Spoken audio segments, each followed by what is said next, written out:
Vamos lá, o compromisso dos cristãos, conforme o exemplo de Jesus, não é simplesmente uma visão bonita sobre o universo, bons pensamentos, desejos lindos, mas encontra a sua forma real no fazer o que Jesus fez e antes dele propor aos seus discípulos um novo mandamento de amor. Ele os amou até ao extremo. Por isso a pergunta que os cristãos se fazem sempre de novo é: o que temos de fazer para entrar no reino, para edificar a comunidade eclesial, para humanizar o mundo?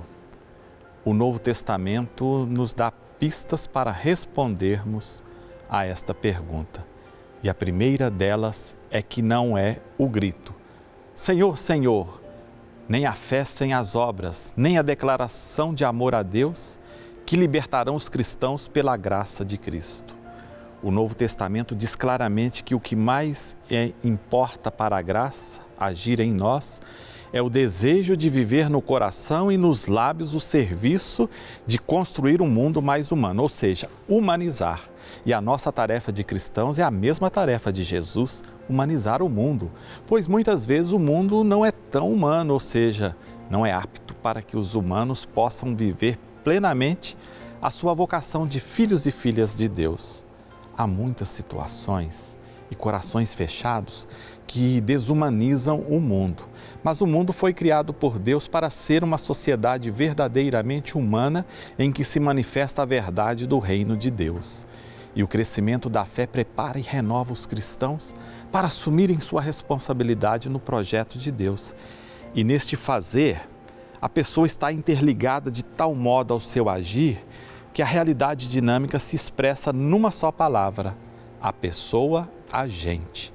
Também para Jesus, os atos e obras que fez foram um testemunho de sua verdadeira pessoa. A sua palavra vale para todos os discípulos. Pelos frutos serão conhecidos, para o bem ou para o mal. E a nossa prática concreta é o que nos faz ver de verdade cristãos seguidores de Jesus, continuadores de sua prática. Só de boca ninguém pode ser cristão.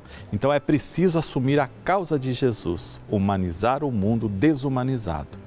Agora, a gente não pode esquecer, para ser luz, a lâmpada precisa de óleo, tanto para com Deus quanto para consigo mesmo ou os outros. O cristão pode viver em alegria e consolação, ou pode viver aflito, tateando no vácuo. Mas o dinamismo do fazer continua. A árvore talvez hiberne e fique nua, mas a força da vida dará novos frutos feitos.